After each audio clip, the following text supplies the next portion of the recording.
Good morning. Let me just give myself a little introduction for those who do not know me. I am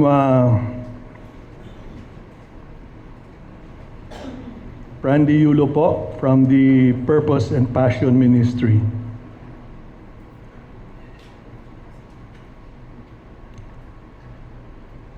Our Purpose and Passion Ministry started at GCF Ortigas way back in 2004, where we organized ourselves from the Board of Elders then, although the ministry is now independent from GCF Ortigas. Our task really is just to equip churches in what we call Bible study methods, because based on a survey done long ago by a Christian organization called Philippine Challenge, and this has been updated recently, there are about close to 90,000 pastors in the Philippines. And a good 80% have never been to Bible school or seminary.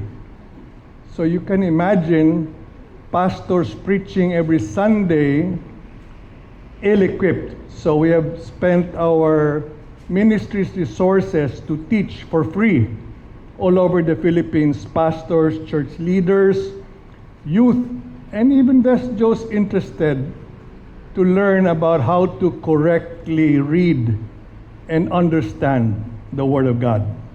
That is what we do.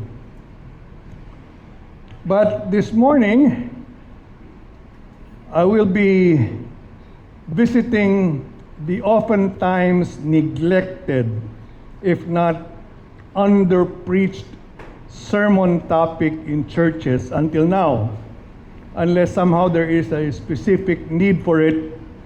And I know of one church, last January, GCF Ortigas of all churches, who preached on this topic, but the senior pastor delegated it to an associate, because after reviewing their previous year's financial status, their giving has been sort of below their budget, in spite of a very big increase in church attendance. In our worship in giving this morning, there is a call to give both tithes and offering. And somehow mentioning these two kinds of giving, the need arises for us to distinguish between the two. And sadly, some would not even take the time to find out and simply give because it has been the habit and maybe an accepted tradition. From the outset,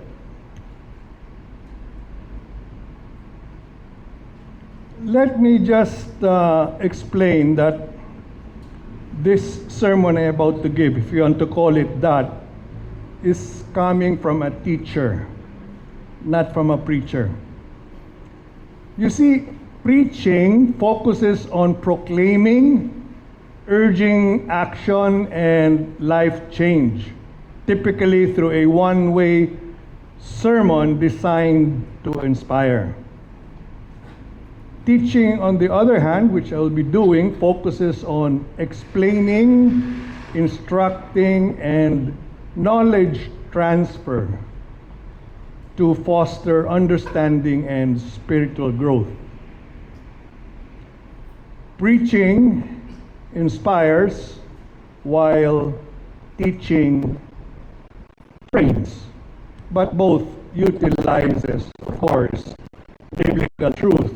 So today I want to once and for all to answer the question, and I hope some would be enlightened, some would be refreshed,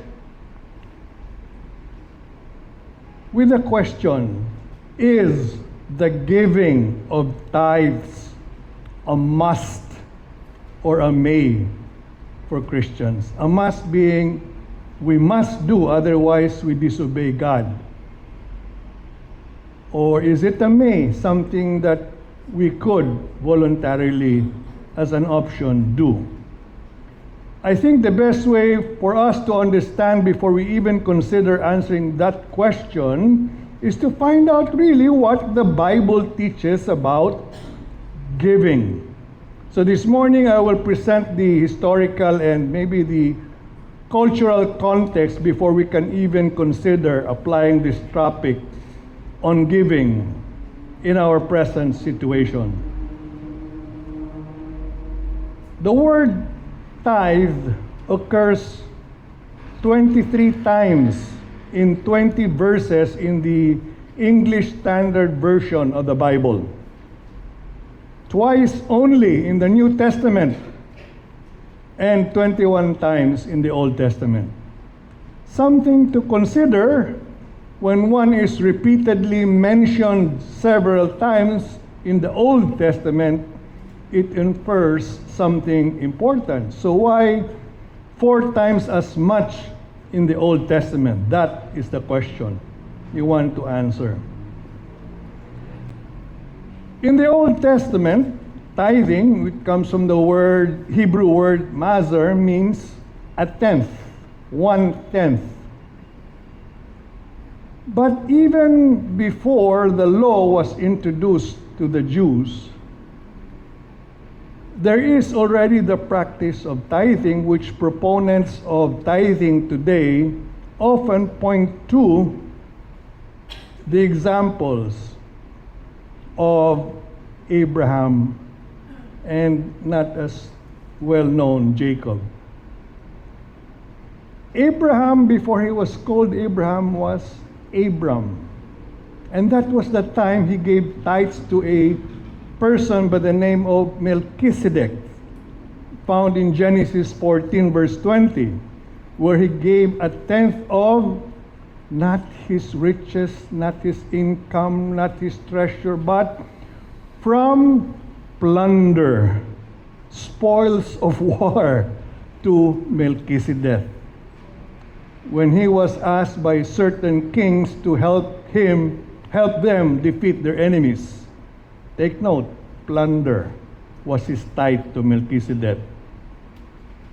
And then there is Jacob, where he vowed to God to give a tenth of everything on the condition, there's that word, if God protected him. That's in Genesis 28 verses 20 to 22. He made a vow that he would give a tenth to the Lord. So what does this tell us? I can only cite the Encyclopedia of Religion that states, in the ancient Near East lie the origins of a sacred offering or a payment of a tenth part of stated goods or property to the deity, often given to the king or to the royal temple. The tenth was usually approximate, not exact. The practice is known from Mesopotamia, Syria, Palestine, Greece, and as far to the west as the Phoenician city of Carthage. So, we can conclude that this kind of tithe is of pagan origin, a culture at that time, and even precedes the Mosaic law, where there was a tithe by many centuries. When was the law given? It was given by Moses to the second generation when they were stuck for almost 40 years in the desert. These were descendants of the Jews that escaped 400 years of slavery in Egypt. All right? They were born in the desert. They were not born in Egypt. They were born from the generation that joined Moses to run away from the Pharaoh, and they were stuck there after crossing the Red Sea for 40 years because of their idolatry. So the first generation never made it to the promised land except for two. Remember, Joshua and Caleb. And Moses did not even make it. It was the second generation Jews. So why did Moses give them the law? Simple. They didn't know anything to run a country which they were supposed to organize themselves to when they entered the promised land. And they were surrounded by different pagan communities with their own laws. So they needed to prepare themselves with their own laws given by God, who inspired Moses to write Genesis, Exodus, Leviticus, Numbers, Deuteronomy. All these books were written to prepare them when they entered the promised land. Keep that in mind. So in that law was this thing called a tithe. So the question now arises, what is a tithe?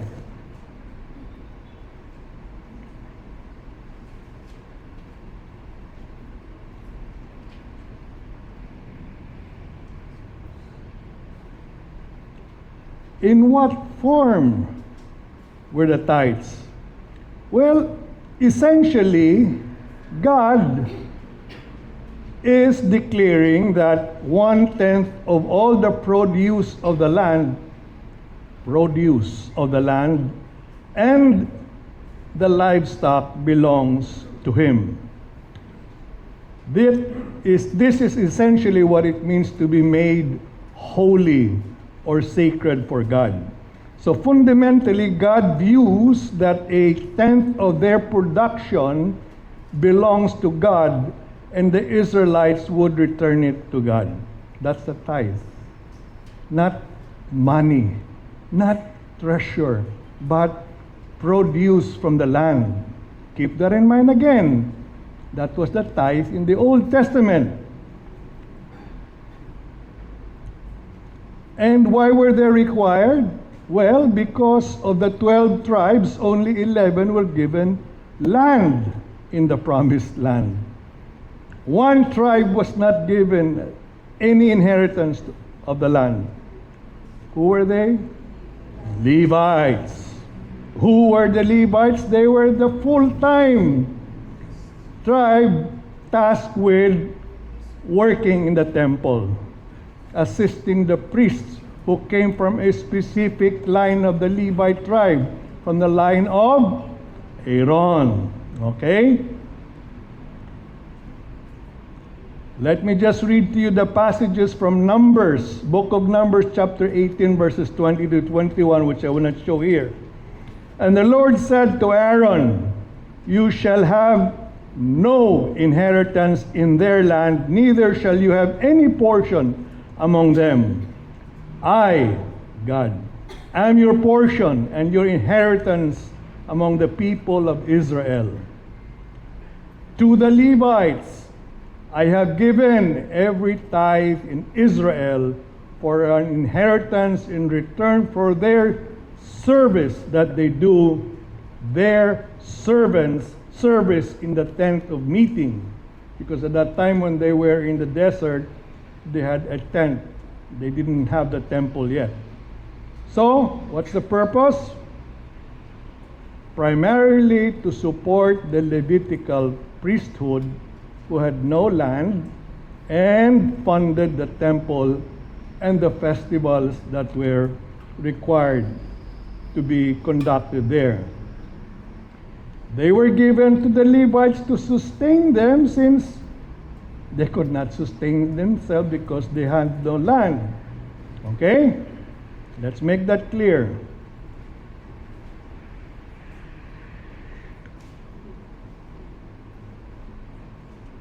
There are three kinds of tithes actually in the Old Testament. I hope you realize that. The first tithe all right, was called the Levitical tithe. That's the 10% we just discussed.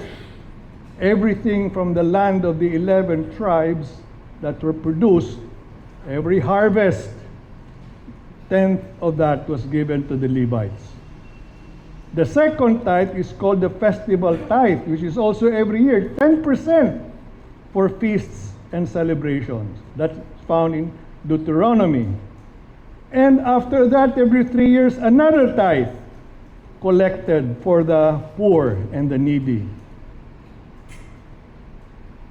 So what's the total tithe? Not 10%. 10 plus 10 plus 1/3 of 10, more than 20%. That's the required tithe if you want to follow. And where were they delivered? Not to the banks, not to treasury boxes. They were to be delivered to the storehouses located in the temple or in the cities where the Levites lived because they had no land. So, bodega, not a cash box. According to Dr. John MacArthur, who can have a better explanation as to why, he said, because Israel was a theocracy, not a democracy. A country run by God is the head of the government, not the king. The Levitical priests acted as the civil government. They were the civil servants. Okay? Remember that time when Jesus healed the leper in the Gospels? What was his instruction to the leper? Present yourself to the Levite. Why? Because the Levite is the health worker who would approve and give him a certificate of compliance that he's no longer a leper, allowing him now, this time, to be able to enter the temple. Why? It is every Jew's wish in life to be able to worship in the temple. And if you were a leper, that's the worst thing that could be done ever to you, because you could never enter the temple. And you were required by law to shout that I'm a leper so that people would avoid coming near you.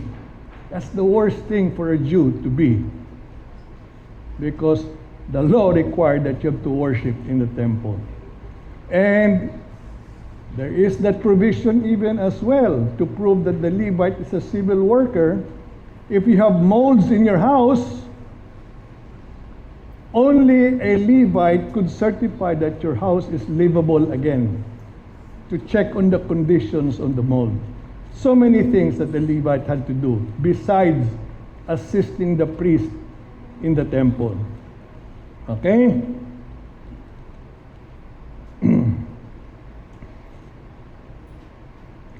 Now, having said that, having explained what a tithe is in the Old Testament, why is it until now it is mentioned in churches today? I think what we need to consider is, if we insist that we give our tithes because the Old Testament required it, we need to consider that tithing is only one out of 613 laws God gave to Israel.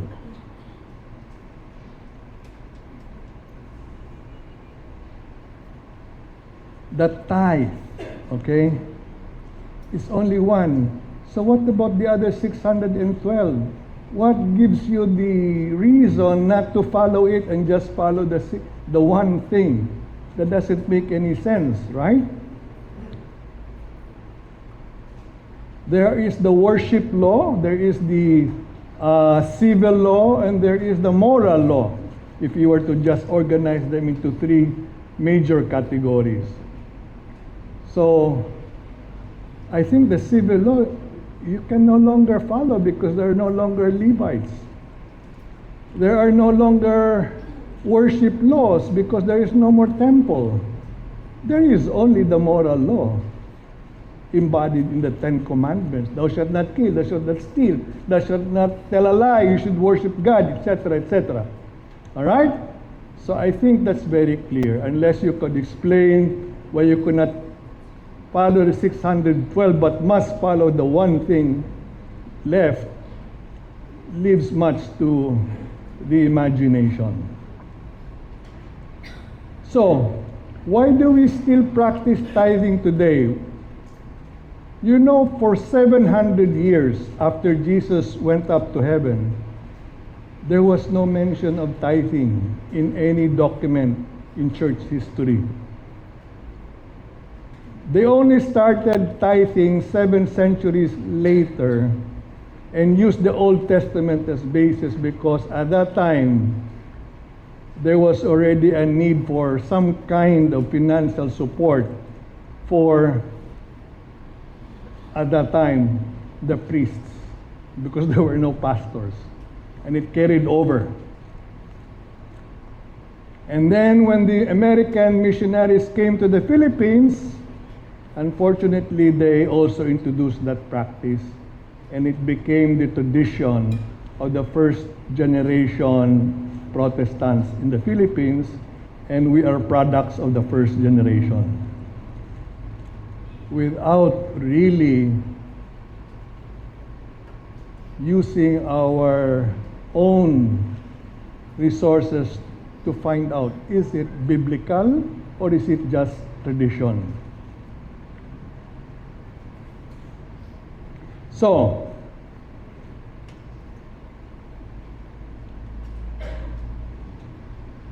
I need to address this because there is that famous verse that until now is being cited. And what is that? Malachi, chapter 3. It's a popular passage that pastors and churches use to defend the practice of the 10% tithe. 10%, not the 20 that I was mentioning. But why? We need to find out, of course, to whom and why did Malachi write what he wrote in his book.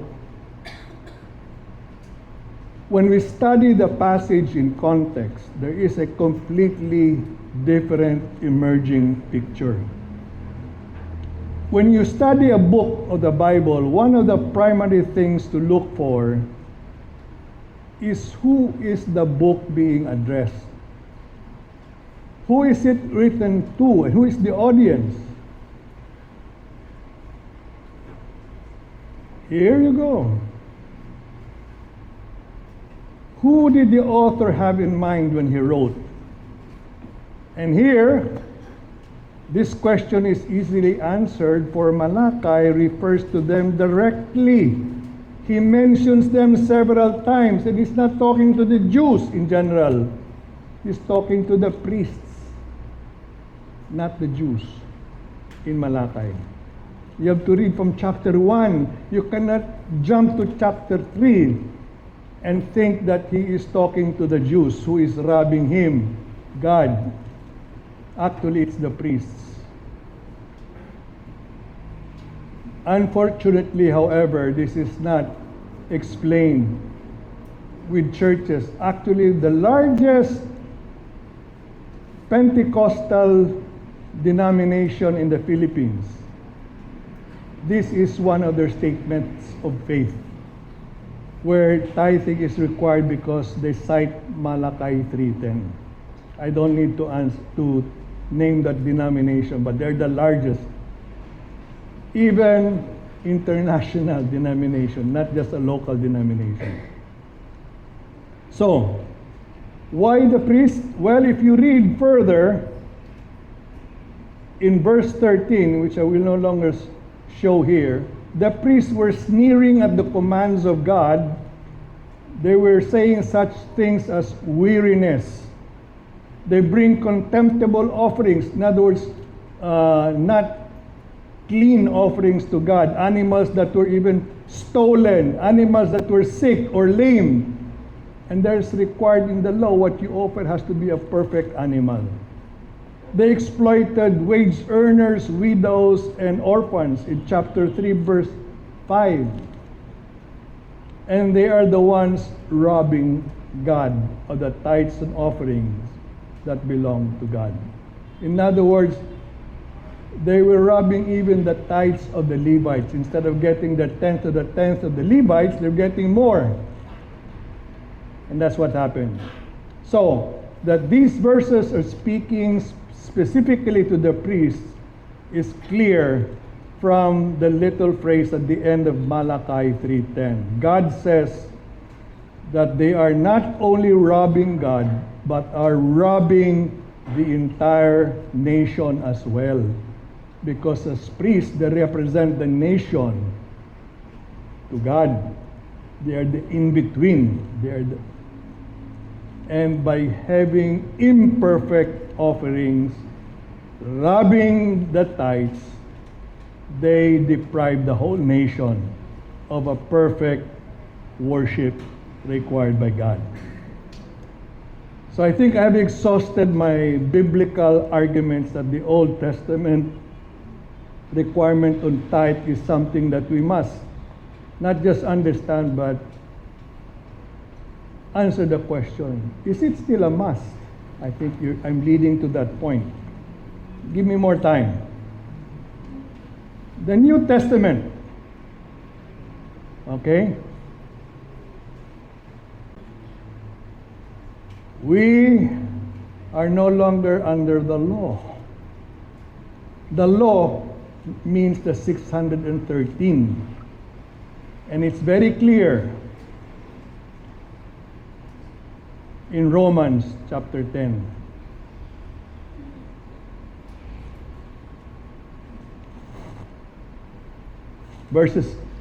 Chapter 6, verse 14.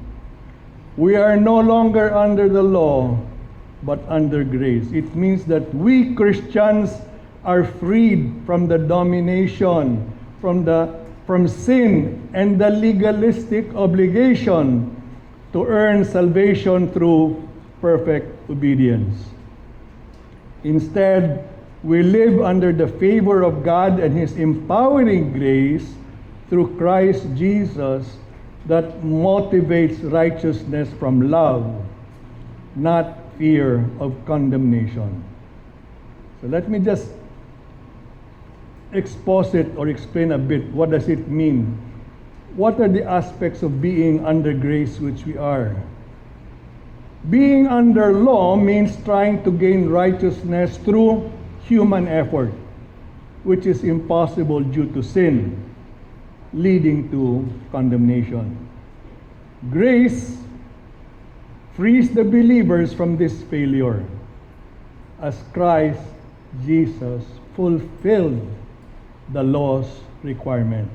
A perfect sacrifice, a sinless lamb, perfect lamb, which is Jesus, who died for us. There is the power over sin. Being under grace, we are no longer the ultimate authority of sin over our lives. It is not merely a legal status change, but an empowerment to live righteously. Grace also is not a license to sin, but a transformation that produces obedience from a grateful heart rather than an obligation. Grace also means a changed relationship with God because it marks a shift from being slaves to sin to becoming slaves of righteousness, as detailed in Romans 6:17 to 18.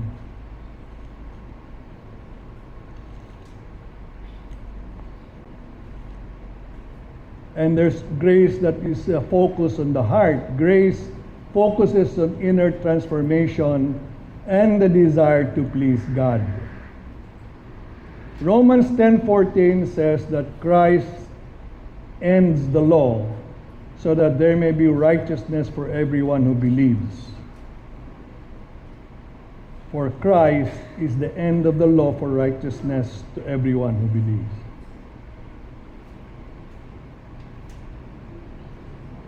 So now the question is, does that mean that this grace I just mentioned, okay, is it the end of the law? As I mentioned earlier, and I have to repeat again, okay, and that's very clear.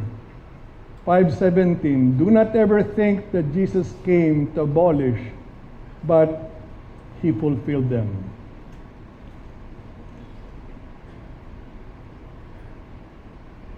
We believers are commanded to fulfill the law of Christ. We are to bear one another's burdens, which indicates the nature of the law of Christ.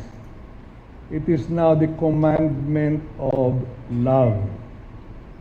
It is now the law of love. Law in the New Testament does not always refer to the Mosaic law, because failure to understand the many uses of the word law confuses many Christians who do not seriously study the Bible, because the new law of love is not the Mosaic law of the Old Testament. The commandment of love, often called the greatest commandment, and the new commandment, really centers on loving God with all one's heart, soul, and mind, and loving one's neighbor as oneself, which is a summary of the Ten Commandments, isn't it? And Jesus even added a new commandment which is not found in the Old Testament. What is that? Include loving others sacrificially as Jesus loved his disciples.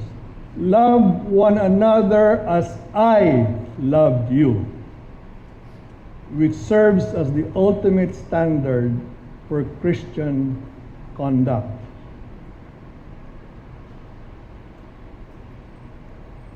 So the new commandment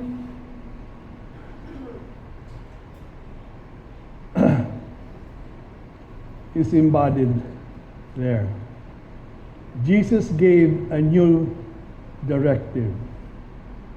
This love is not merely a feeling, but a choice, a conscious act of the will.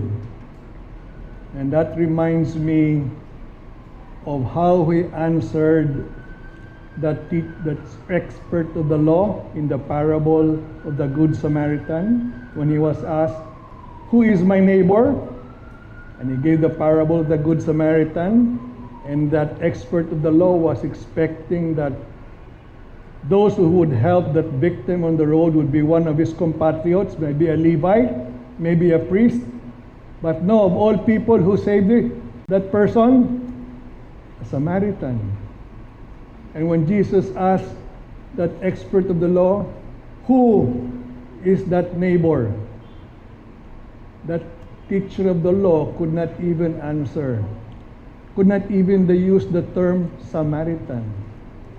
How did he answer Jesus? The one who saved him. Why? Because Samaritans were the most hated by the Jews. They could not even use the term, would not even step on Samaritan ground and take a longer route to go there to Jerusalem from Galilee, because they hated the Samaritans so much. And Jesus told him, your neighbor is the one whom you even hate the most. Love one another as I loved you. So that commandment of love is the cornerstone of Christian ethics. It encompasses love for neighbors, enemies, and fellow believers. It is seen as the fulfillment of the law, where actions reflect compassion, generosity, and respect for life.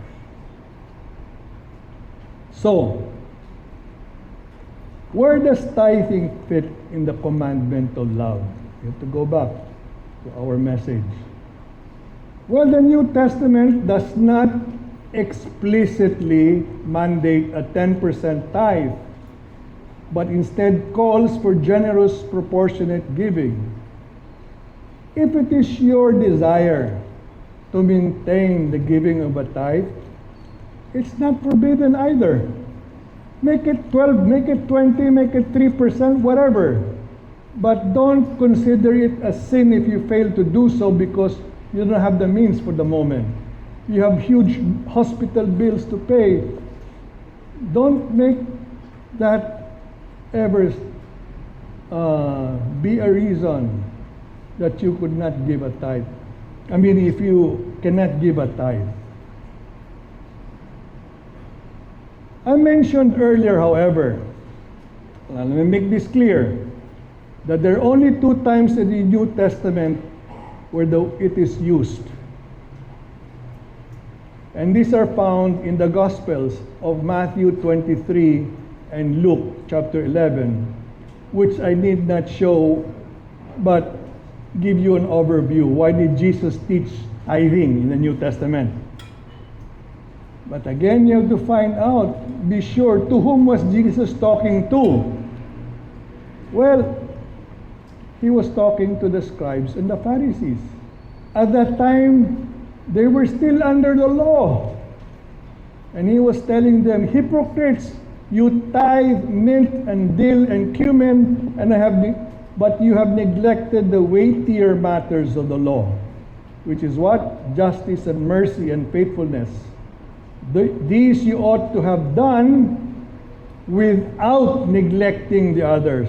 You should have practiced justice and mercy without neglecting the giving of the tithes, because they were still under the law.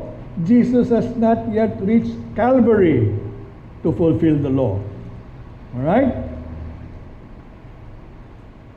So, Christians who do not seriously study the Bible, for example, the new law of love is never the Mosaic law.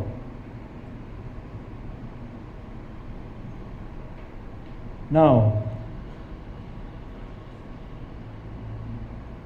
this is our motive for giving.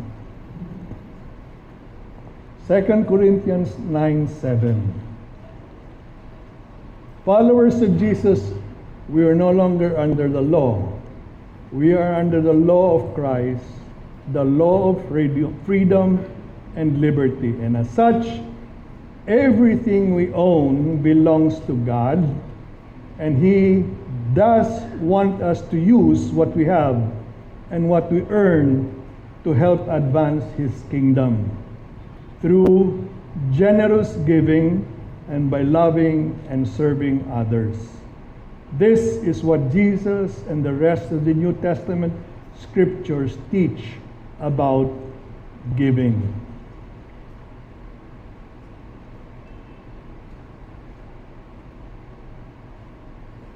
Now I will try to reconcile the old and the new. We have to remember that God is immutable.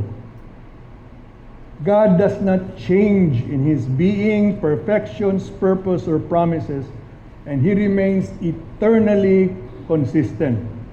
He is perfect and therefore cannot improve or diminish, distinguishing Him from all creatures. We are all saved by grace through faith. That's a fact. So, were the Old Testament people. They were saved the same way as we have been saved, by grace to faith. Remember that the works of the law, rather than that, they were justified by believing in the promises of God and looking forward to the coming of the Messiah, who would atone for their sins with Christ's later work covering their transgression.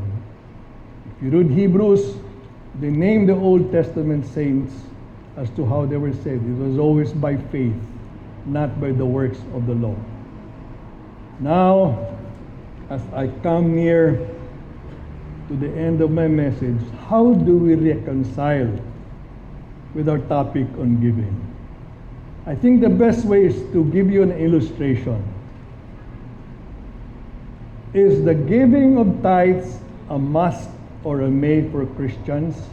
I think this will give you a clearer picture. Under the Old and under the New Testament, there is a must and there is a may. Why? God is immutable. He never changed. So under the Old Testament, there is a must in the giving. I mentioned that already. That is found in, to the Levites have given every tithe in Israel. That's a must. It's the law. If you don't do that, you're sinning. You will be cursed under the Old Testament. Okay? No choice. Under the Old Testament, there is also the optional giving. There's so many passages. With all the silver and gold which you find in the entire province of Babylon, along with the voluntary offering of the people of the priests who offered willingly when Jerusalem was built, there were free will, may giving or whatever they had to the building of the temple. The first time a free will offering is mentioned in the Bible is in Exodus 35. God had given instructions on how to build the tabernacle, and Moses relayed what supplies were needed for the construction. And the people responded as their hearts steered them, bringing jewelry, skins, silver, bronze, wood, stones, spices, and oil. And centuries later, the people made similar offerings for David to pass on to his son Solomon to build the temple. And in the rebuilding of the temple in Ezra, the people gave traditional animal offerings as well as supplies to rebuild the temple. So, there's the main. And let's look at the Old New Testament. There is a must in the giving of the New Testament. But look at the verses. Pay your taxes. That's a must. Submit to the authorities. Okay? Just as the Levites had to be given their means of living because they were full-time civil servants, well, respect your government, pay your taxes so that your civil servants would have their means of living as well. I think that's very clear. And there is that may, and that's the crux of our message today. Right? First Corinthians chapter 9, verse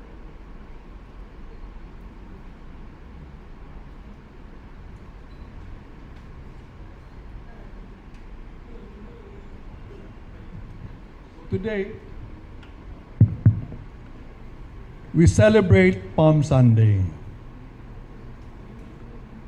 Palm Sunday and the concept of giving actually are deeply intertwined to the biblical narrative of the triumphal entry of Jesus into Jerusalem and today's practice of stewardship. Why? On the first Palm Sunday, giving was demonstrated through the acts of homage and sacrifice. People gave up their own possessions, spreading their cloaks and cutting palm branches to carpet the path of Jesus as a sign of royal respect and surrender. Above all, Palm Sunday marks the beginning of Holy Week, where Jesus voluntarily gave himself as a sacrifice for the salvation of humanity. So today, many Christian traditions incorporate giving into their Palm Sunday observances. Some churches emphasize the stewardship of time, talent, and treasure, encouraging parishioners to support the mission of the church and those in need.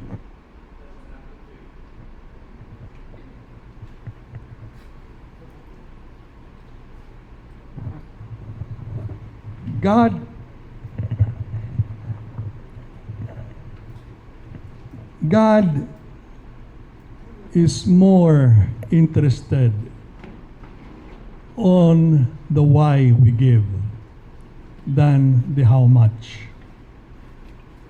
Even Paul, emphasized that God loves a cheerful giver.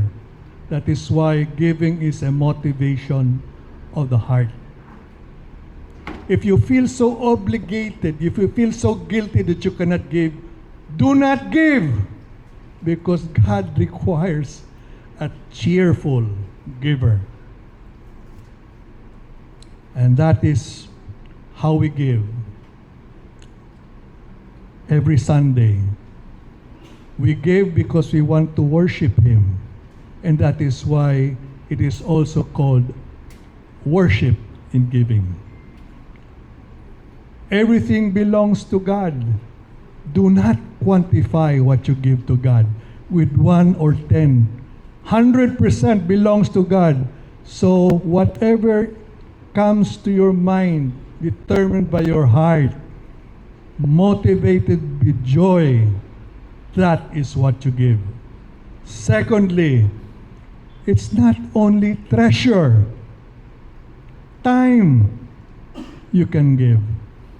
If you don't have the treasure, when you volunteer your time to give to church, come to sing, volunteer in the organizing of the service. And there's the talent. The talent in singing, that's also giving. But please, if you don't know how to sing and you're out of tune, don't give your talent. Okay? So, as I end for our small group discussions, I just need to know. Just 2 questions that we will spend. We have plenty of, lapit na pala. 10 minutes, kala ko, iksi lang, mahaba pa lang sermon ko. Alright, just 2 questions. Form yourselves into groups of 3 or 5. And then after 15 minutes, we will close with a very interesting blessing that I will also show you some illustrations. Okay? Let's break.